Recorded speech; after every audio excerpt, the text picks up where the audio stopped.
Help! My car is on recall. What do I do? So today I want to talk to you about what happens when your Turo car goes on recall and what you can do with it while you wait for the recall to be remedied. So let's get into it. What is going on, everybody? Welcome back to the channel and welcome to another video. Those of you that don't know me, my name is Joe. I run a rental car business here in Jacksonville, Florida. We have about 11 vehicles, technically about 10 because this one is pretty much unusable right now. This is our 2019 Jeep Renegade. The reason that the hood is up, I'll explain that in a minute, but as of July, this car got put on recall. So what happens as far as the process, what happens when your car does go on recall, and what can you do about it, and when does it finally get listed again on Turo?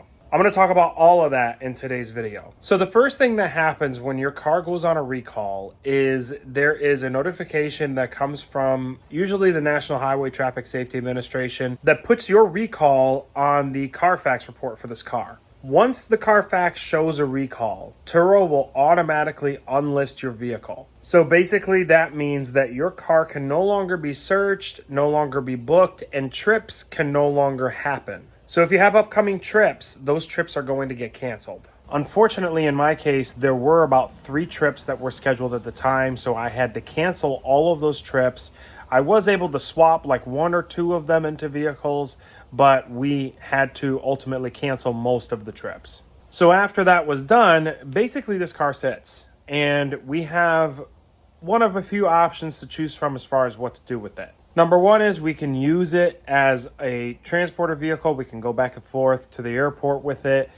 We can also take the opportunity to address other maintenance needs that the car has. And of course, the last thing that you can do if you don't see a repair in sight or if this car is going to lose you money, you can turn around and just sell it. In my case, I really wanted to hold on to it just because I really like this car. I like how it does on the platform. I do find that a lot of people really enjoy this car. So I decided to keep it.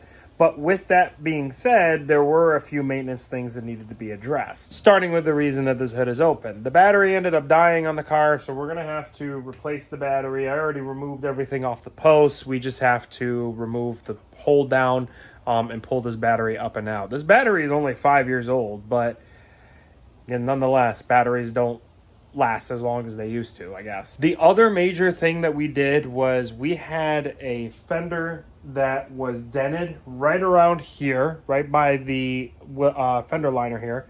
And so we had to get this car repaired.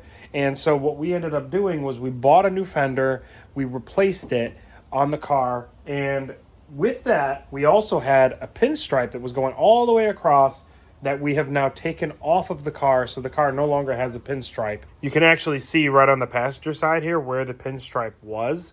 So we are actually in the process of removing it. We got it off of, on the passenger side, we got it off the back door and the quarter panel. We just have the front door and the fender to take care of. So that's going to be really the next piece of what needs to be done as far as removing the pinstripe, and then this car will basically be done as far as the body. As I mentioned before, we got to take this battery out, and we're probably going to go get a replacement for it, so that's going to add a little bit of additional cost as well. And we have not cleaned this car since the last trip, so it is still pretty dirty on the inside. I just got hit with the door, sorry about that. But this car has not been cleaned since the last trip, so that's obviously going to be something that we're going to have to do later on. But the funny thing was, and part of the reason why I developed a little bit of love for this car when it got on recall was somebody decided to duck the Jeep.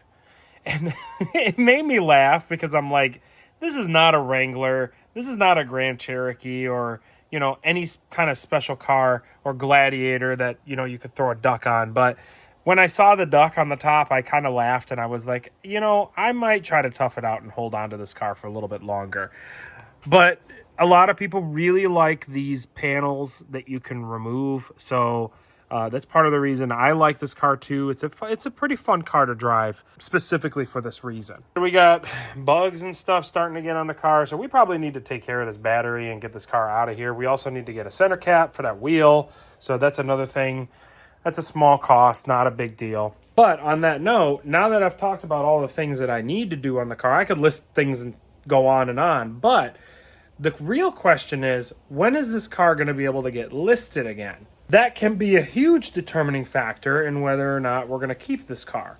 So they told us that there was going to be a remedy sometime around Q3 of 2024. We're getting really close to that, obviously. We actually just got a notification that there is a remedy for the recall. When I went to go look for the remedy, I called the dealer and I gave them the VIN number to this car, and they told me this car has no recall. So that can happen also. Your car has not been able to be rented out on Turo because it has a recall, but now the recall doesn't apply to your car. That can absolutely happen. And it sucks because all those trips could have happened and the person could have been safe. But at the same time, we really don't know if this car was actually impacted by the recall. So let's get down to the most important thing, which is the safety and protection of the guests. I don't want a guest getting in a car that has a listed recall that I don't know whether it pertains to this vehicle or not.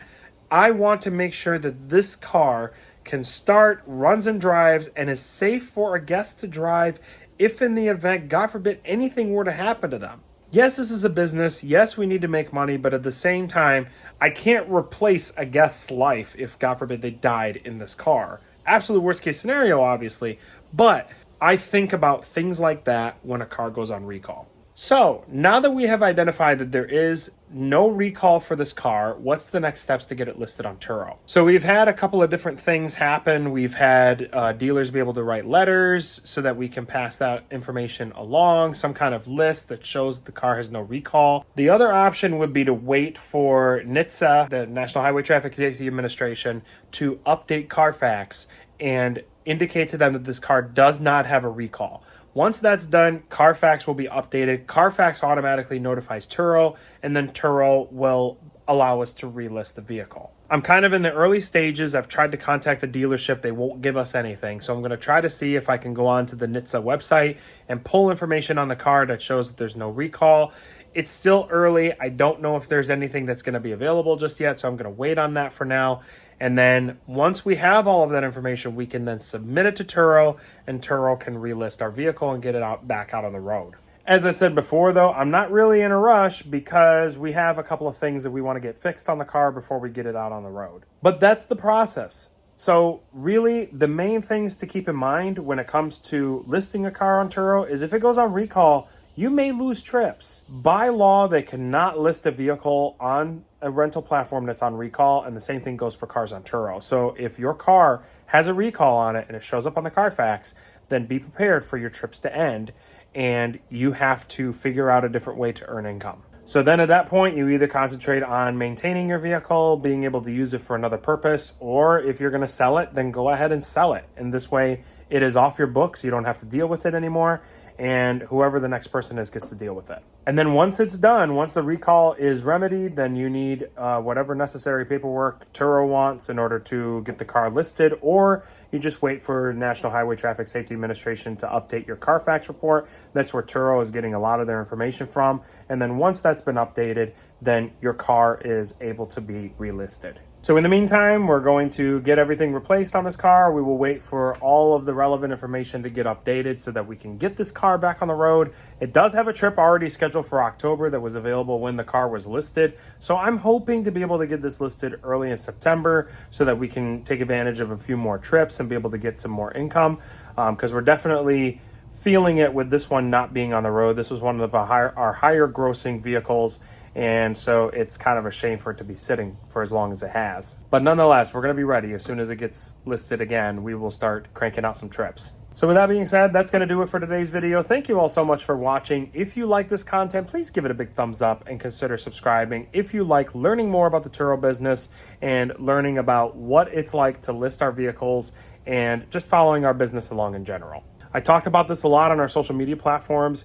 We are trying to gain as many subscribers as we can on all of our social media platforms and be able to use the proceeds from our social media to be able to give a car to someone in need. So you would definitely be helping a cause by subscribing to our channel. So I really hope you do. Follow us on YouTube, Instagram, TikTok, and Facebook. We are available on all of those platforms. If you want to rent out your vehicle and you want us to manage it for you in Jacksonville, we are still doing that as well. I will leave my email down below. You are more than welcome to send me a message and let me know what you have, and I would be happy to be transparent as possible with you and let you know if that vehicle is going to work. And lastly, if you need to rent a car in Jacksonville, make sure you visit achuerentals.com. We have everything from compact cars, and we still have that minivan ready to seat 7 passengers for you nice and comfortably. Just sent it out on a rental a couple days ago. And soon to be this lovely Jeep. Thank you all again for watching. Thank you for the support, and I hope you have a great day.